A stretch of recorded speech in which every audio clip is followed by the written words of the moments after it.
Hello everyone, how are you doing? This is MD Tech here with another quick tutorial.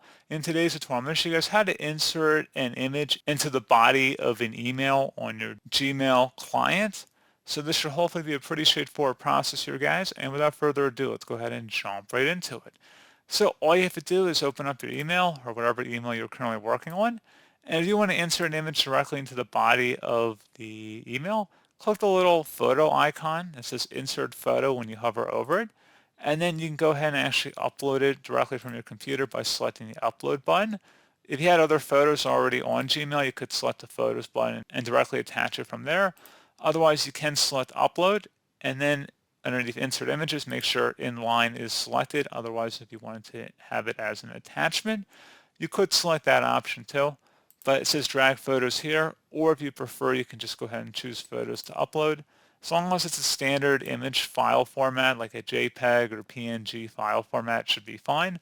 I have my file directly on my desktop, so I'm going to go ahead and double click on that image to upload it and just give it a moment here.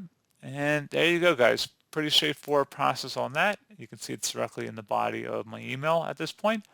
So as always, thank you guys for watching this brief tutorial. Do hope I was able to help you out, and I do look forward to catching you all in the next tutorial. Goodbye.